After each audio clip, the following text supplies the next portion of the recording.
ധർമ്മസ്ഥലയിൽ വൻ ട്വിസ്റ്റ്.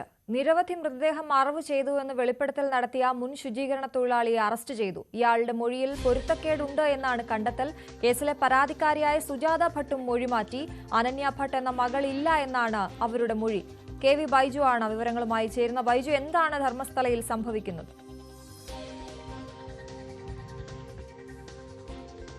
അശ്വതി, വലിയ തോതിൽ കഴിഞ്ഞ ദിവസങ്ങളിലൊക്കെ നമ്മൾ കണ്ടതാണ് ട്വിസ്റ്റ് ധർമ്മസ്ഥലയിൽ നടക്കുന്നത്. ഇതിൽ ഏറ്റവും വലിയ ട്വിസ്റ്റാണ് ഇപ്പോൾ നടന്നിരിക്കുന്നത്. അതായത് ഈ പരാതിക്കാരനായ ഈ സാക്ഷി തന്നെ പ്രതിയാകുന്ന ഒരു സാഹചര്യമാണ് ഇപ്പോൾ ഉണ്ടായിട്ടുള്ളത്. അതായത് ഇയാളുടെ മൊഴികൾ അത് പരസ്പര വിരുദ്ധമാണെന്ന് SIT ഈ അന്വേഷണത്തിൽ കണ്ടെത്തിയിരിക്കുന്നു. ഇയാളുടെ ചോദ്യം ചെയ്യലിൽ കണ്ടെത്തിയിരിക്കുന്നു. അങ്ങനെയാണ് ഇന്ന് രാവിലെ ഈ അറസ്റ്റ് രേഖപ്പെടുത്തിയിരിക്കുന്നത്. അതുപോലെ തന്നെ അശ്വതി സൂചിപ്പിച്ചതുപോലെ തന്നെ ഈ അനന്യ ഭട്ടിന്റെ കേസ് കഴിഞ്ഞ ദിവസങ്ങളിലൊക്കെ വലിയ തോതിൽ ചർച്ച ചെയ്തതാണ്. ഈ അമ്മ അവിടെ നിന്നും ഇത്തരത്തിൽ ഒരു അസ്ഥിയെങ്കിലും കണ്ടെത്തിത്തരൂ, മകളുടെ അന്ത്യകർമ്മം ചെയ്യാനെന്ന് ആവർത്തിച്ച് പറയുന്ന ആ ഒരു ദൃശ്യം അതൊക്കെ നമ്മളുടെ മനസ്സിലുണ്ടാകും. ആ ഒരു കേസും ഇത്തരത്തിൽ വ്യാജമായ ഒരു കേസാണെന്ന് ഇപ്പോൾ അവർ തന്നെ ഒരു യൂട്യൂബ് ചാനൽ അഭിമുഖത്തിൽ പറഞ്ഞിരിക്കുന്നു. എന്തായാലും ഇവർക്കെതിരെയും ഇപ്പോൾ കേസ് എടുത്തിരിക്കുന്നു. ഇത്തരത്തിൽ നേരത്തെ ഈ സൗജന്യ ആക്ഷൻ കമ്മിറ്റിയുടെ പ്രവർത്തകർക്കെതിരെ എല്ലാം കേസെടുത്തിട്ടുണ്ട്. മഹേഷ് ഷെട്ടി തിബിരോടി, ഒപ്പം ജയന്ത്, ഗിരീഷ് തുടങ്ങി ആളുകൾക്കെതിരെ എല്ലാം കേസ് എടുക്കുന്ന ഒരു അവസ്ഥയാണ് ഇപ്പോൾ ഉണ്ടായിട്ടുള്ളത്. എന്തായാലും ധർമ്മസ്ഥലയിൽ ഓരോ ദിവസവും പുതിയ ട്വിസ്റ്റുകൾ ഉണ്ടാകുന്നു എന്ന് വേണം മനസ്സിലാക്കാൻ. ഇനിയിപ്പോൾ എന്താണ് ഈ ശുചീകരണ തൊഴിലാളി ആയ ഇയാളെ ഈ ചിന്നയ്യ എന്നാണ് ഇയാളുടെ പേരിപ്പോൾ പോലീസ് വെളിപ്പെടുത്തിയിരിക്കുന്നു. അതായത് ഇയാൾ കേസിൽ പ്രതിയായതോടുകൂടി ഇയാളുടെ പേരിപ്പോൾ വെളിപ്പെടുത്തിയിരിക്കുന്നു. കഴിഞ്ഞ ദിവസങ്ങളിലെല്ലാം ഇയാൾ മുഖംമൂടി ധരിച്ചാണ് എത്തിയതെങ്കിൽ ഇപ്പോൾ ഇയാളുടെ പേരും വെളിപ്പെടുത്തുന്ന സാഹചര്യം ഉണ്ടായിട്ടുണ്ട്. ഏതായാലും ഇയാൾക്കെതിരെ ഗൂഢാലോചന ഉൾപ്പെടെ കുറ്റം, അതോടൊപ്പം വ്യാജ പരാതി നൽകിയെന്ന തുടങ്ങിയ കുറ്റങ്ങളാണ് ഇപ്പോൾ ചുമത്തിയിട്ടുള്ളത്. ഇയാൾ കൂടുതൽ ചോദ്യം ചെയ്തതിനു ശേഷം മറ്റു നടപടികൾ കടക്കുമെന്നാണ് നമുക്ക് മനസ്സിലാക്കാൻ സാധിക്കുന്നത്. എന്തായാലും ധർമ്മസ്ഥലയിൽ നിന്നും വലിയ തോതിൽ ആക്ഷേപം ഇത്തരത്തിൽ ഉയരുന്നു. ഈ കേസ് അട്ടിമറിക്കാനുള്ള ശ്രമം നടത്തുമെന്ന് ഒരു ഭാഗത്ത് ഒരു പക്ഷം പറയുമ്പോൾ, ഇത്തരത്തിൽ അമ്പലത്തിനെ ടാർഗറ്റ് ചെയ്തുകൊണ്ട് ഒരു വിഭാഗം രംഗത്ത് വരുന്നു എന്ന ഒരു ആക്ഷേപമായി മറ്റൊരു വിഭാഗം എത്തുന്നു. ഇങ്ങനെ ആരോപണ പ്രത്യാരോപണങ്ങൾ ഒരു ഭാഗത്ത് നടക്കുന്നു. അപ്പോൾ നാടകീയമായ പല സംഭവങ്ങൾക്കുമാണ് ധർമ്മസ്ഥല സാക്ഷ്യം വഹിക്കുന്നത്. എന്തായാലും നിലവിൽ ഇപ്പോൾ ഈ ശുചീകരണ തൊഴിലാളി SITയുടെ കസ്റ്റഡിയിലാണ്. കോടതിയിൽ ഹാജരാക്കി ഇയാളുടെ വിക്ടിം പ്രൊട്ടക്ട് ആക്ട് ഇയാൾക്ക് ബാധകമായിരുന്നു. അത് ഒഴിവാക്കി ഇപ്പോൾ പോലീസിന്റെ മറ്റു നടപടികളിലേക്ക് ഇപ്പോൾ കടന്നിട്ടുണ്ട്. ഇയാളെ അറസ്റ്റ് ചെയ്ത വിവരം ആഭ്യന്തരമന്ത്രി തന്നെ സ്ഥിരീകരിച്ചിട്ടുണ്ട്. അശ്വതി, KV ബൈജു ആണ് വിവരങ്ങൾ നൽകിയത്. News 18 big impact. Cherthala Aisha തിരോധാനം കൊലപാതകമാണെന്ന നിഗമനത്തിൽ പോലീസ്. ജില്ലാ പോലീസ് മേധാവിയുടെ നിർദ്ദേശപ്രകാരം കേസ് അന്വേഷണത്തിന് പ്രത്യേക സംഘത്തെ രൂപീകരിച്ചു. ന്യൂസ് 18ലൂടെയുള്ള റോസമ്മയുടെ വെളിപ്പെടുത്തലാണ് കേസിലെ നിർണായക വഴിത്തിരിവായത്. സെബാസ്റ്റ്യൻ ഐഷയെ കൊലപ്പെടുത്തിയതായിരുന്നു എന്നാണ് റോസമ്മ വെളിപ്പെടുത്തിയത്. കേസിൽ സെബാസ്റ്റ്യനെ പ്രതി ചേർത്തേക്കും. എന്നാണ് ചേച്ചി കരുതുന്നത്. ജീവനോടെ ഉണ്ടെന്ന് കരുതുന്നു.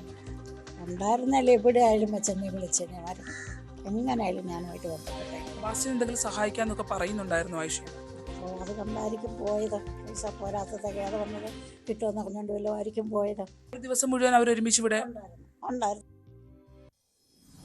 കൂടുതൽ വിവരങ്ങളുമായി ശരണ്യ സ്നേഹജൻ ചേരുന്നു. ശരണ്യയോടാണ് റോസമ്മ ആ വെളിപ്പെടുത്തൽ നടത്തിയത്. ഇപ്പോൾ പോലീസും അതിലേക്ക് തന്നെ എത്തിയിരിക്കുന്നു. എന്തൊക്കെയാണ് വിശദാംശം? അശ്വതി, ഐഷ അതായത് ഒരു അൺഡിറ്റക്റ്റഡ് കേസായി എഴുതി തള്ളിയിരുന്ന ഐഷ തിരോധാന കേസ് ന്യൂസ് 18 വാർത്തയെ തുടർന്ന് ആദ്യം റീഓപ്പൺ ചെയ്യാനായി കഴിഞ്ഞിരുന്നു. അതിന് പിന്നാലെയാണ് ഇപ്പോൾ നിർണായകമായ ഒരു നീക്കത്തിലേക്ക് അന്വേഷണ സംഘം നീങ്ങിയിരിക്കുന്നത് എന്നുള്ളതാണ്. അതായത് ഐഷ തിരോധാനവുമായി ബന്ധപ്പെട്ട് ആദ്യഘട്ടത്തിൽ ചേർത്തല പോലീസ് രജിസ്റ്റർ ചെയ്ത കേസ് പിന്നീട് അത് ആളെ കണ്ടെത്താനാവാതെ ആ കേസ് എഴുതള്ളിയ ഒരു അവസ്ഥയായിരുന്നു. ഒപ്പം തന്നെ ഈ ജൈനമ്മ കൊലപാതക കേസ് പുറത്തു വന്നതോടുകൂടി പള്ളിപ്പുറത്ത് സെബാസ്റ്റ്യന്റെ വീട്ടുവളപ്പിൽ മൃതദേഹാവശിഷ്ടങ്ങൾ കണ്ടെത്തിയ സംഭവം പുറത്തു വന്നതോടുകൂടി നമ്മൾ നടത്തിയ അന്വേഷണത്തിലാണ് റോസമ്മ എന്ന വ്യക്തി നമ്മളുടെ മുന്നിലേക്ക് വരുന്നത്. അതായത് സെബാസ്റ്റ്യനും ഐഷയും റോസമ്മയും അടുത്ത സൗഹൃദം പുലർത്തിയിരുന്ന ആളുകളാണ് എന്നുള്ള ഒരു സ്ഥിരീകരണത്തിലേക്ക് നമ്മൾ എത്തുകയും ചെയ്യുന്നു. തുടർന്നാണ് റോസമ്മ വളരെ നിർണായകമായ വിവരങ്ങൾ ന്യൂസ് 18ലൂടെ പങ്കുവച്ചത്. അതായത് ഐഷയെ കാണാതാകുന്നത് ഐഷ വാങ്ങാനിരുന്ന സ്ഥലത്തിന്റെ രജിസ്ട്രേഷന്റെ തൊട്ട് മുൻപത്തെ ദിവസമാണ് എന്നുള്ളത് റോസമ്മ നമ്മളോട് വ്യക്തമാക്കുന്നു. ഈ രജിസ്ട്രേഷൻ ആവശ്യമുണ്ടായിരുന്ന പണം, ഐഷയുടെ പണം സെബാസ്റ്റ്യന്റെ കൈവശം ഉണ്ടായിരുന്നു.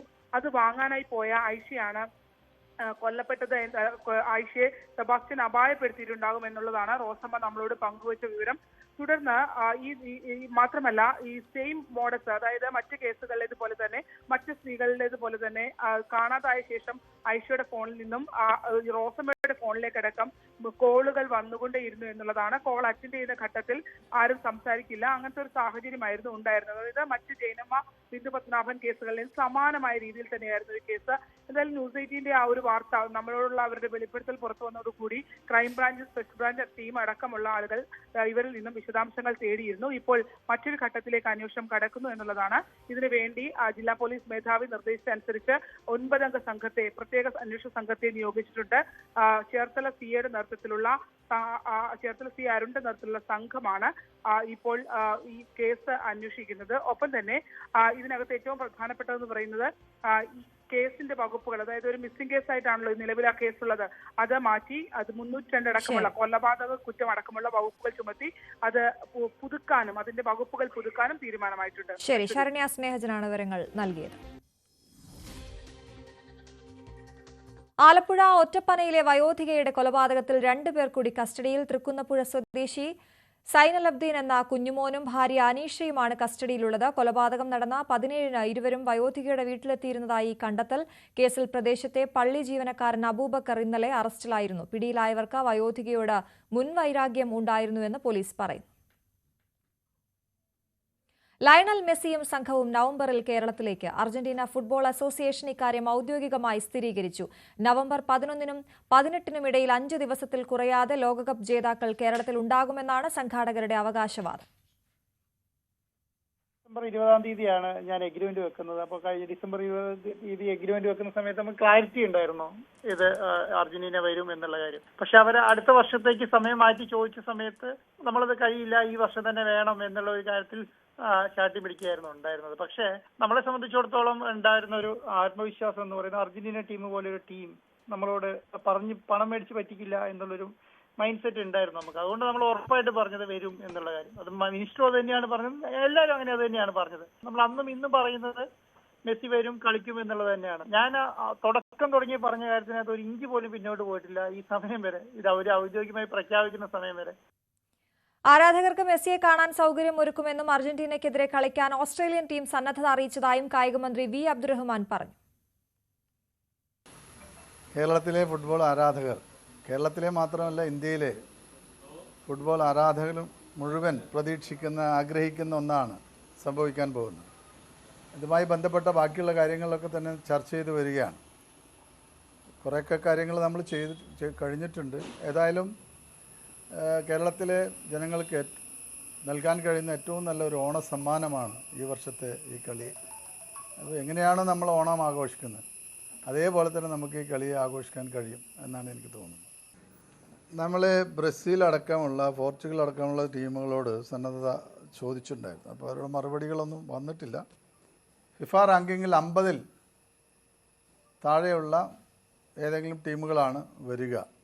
അപ്പോൾ ആ ടീമുകളെ ഒരു സന്നദ്ധ അറിയിച്ച് കഴിഞ്ഞിട്ടുണ്ട്. അതിൽ നല്ല 1-2 ടീമിനെ നമ്മൾ സെലക്ട് ചെയ്യും, അതായിരിക്കും കളിക്കുക.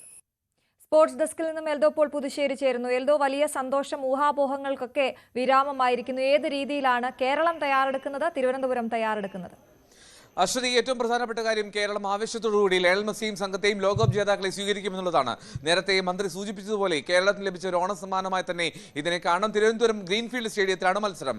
നവംബർ 10 മുതൽ 18 വരെയുള്ള സമയങ്ങളിലാണ് ഈ വിൻഡോ ഉള്ളത്. അതുകൊണ്ട് തന്നെ ആദ്യം അങ്കോളയിലെ മത്സരത്തിന് ശേഷം അർജന്റീന ടീം 2ആയി, അതായത് ഒരു സംഘം 11-ാം തീയതിയും മറ്റൊരു സംഘം 12-ാം തീയതിയും കേരളത്തിലെത്തുമെന്നുള്ളതാണ് സ്പോൺസർമാരുടെ അറിയിപ്പ്.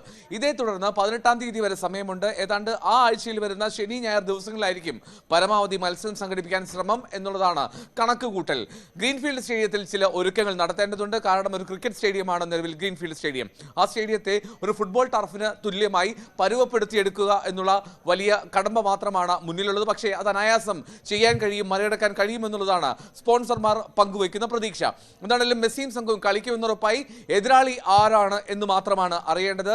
ഓസ്ട്രേലിയ സന്നദ്ധത അറിയിച്ചു എന്ന് പറയുന്നു. പക്ഷേ അതിനേക്കാൾ ഉപരി മറ്റു ടീമുകളെ കൂടി, ലോക റാങ്കിങ്ങിൽ ആദ്യ 50-ലുള്ള മറ്റ് ചില ടീമുകളെ കൂടി പരിഗണിക്കുന്നുണ്ട് എന്നുള്ളതാണ് നമുക്ക് ലഭ്യമാകുന്ന വിവരം. അശ്വതി, ശരി. എൽദോ, അതിജീവിതയെ അമ്മയിലേക്ക് തിരിച്ചെടുക്കണമെന്ന നടി മല്ലിക സുകുമാരൻ. അതിജീവിതയെ വേദനിപ്പിച്ച് പുറത്താക്കിയതാണ്, തെറ്റുതിരുത്തി തിരികെ എടുക്കണം. തിരുത്താൻ സാധിച്ചില്ലെങ്കിൽ പിന്നെ എന്തിനാണ് ഒരു സംഘടനയെന്നും മല്ലിക സുകുമാരൻ ന്യൂസ് 18നോട് പറഞ്ഞു. സത്യം പറഞ്ഞാൽ എനിക്ക് മനസ്സിലായിട്ടില്ല കേട്ടോ. എന്ത് നിയമം നമ്മുടെ നിയമത്തിൽ കൂടെ പോയവരെയൊക്കെയാണോ തിരിച്ചെടുത്തത്? അല്ലല്ല, അങ്ങനല്ല. ഞാൻ ഇപ്പം 100% തിരിച്ചെടുക്കണം. അവരെ പോയി കണ്ട അവർ ഇങ്ങോട്ട് വിളിക്കട്ടെ എന്ന് പറഞ്ഞത് തെറ്റാണ്. അവര് ഇങ്ങോട്ട് പറഞ്ഞിട്ടല്ലല്ലോ ഇറങ്ങിപ്പോയത്, നമ്മളല്ലേ അവരെ എല്ലാം കൂടെ വേദനിപ്പിച്ച് പുറത്താക്കിയത്. അതൊക്കെ സത്യം തന്നെയാണ്, ആരും നുണ പറയുന്നതല്ല. നമ്മൾക്ക് പറ്റിയ തെറ്റുകൾ തിരുത്താൻ നോക്കണം. ഡെഫിനറ്റ്ലി അത് തിരുത്താനൊരു സംഘടനയ്ക്ക് സാധിച്ചില്ലെങ്കിൽ പിന്നെ എന്താണ് ആ സംഘടനയുടെ ഒരു മിടുക്കെന്ന് പറഞ്ഞത്? ഒരു സമയത്ത് ഈ സംഘടനക്കാരെ അവിടെ നിന്ന് നിരത്തി ഇതിനെ പറ്റിയൊക്കെ പറയുമ്പോൾ ചിരിച്ച് അട്ടഹസിച്ച് പുറകിൽ നിന്ന് ചാടിയവരൊക്കെയാണ് നമ്മളെയൊക്കെ ലൂസ് ടോക്കേഴ്സ് എന്നൊക്കെ വിളിക്കുന്നത്. അത് പോട്ടെ, എന്തെങ്കിലും ആട്ടെ, അവരുടെ ഓരോരുത്തരുടെ രീതികൾ പോലിരിക്കും. പക്ഷേ ആ കുഞ്ഞിനെയൊന്നും ആ കുട്ടിയൊന്നും അങ്ങനെ ഒരിക്കലും തള്ളിക്കളയാൻ പാടില്ല എന്നാണ് ഞാൻ പറഞ്ഞത്. കാരണം ഒരു സംഘടനയിലായി പോയതുകൊണ്ട് തെറ്റ് ചെയ്തത് കോടതി പറയട്ടെ.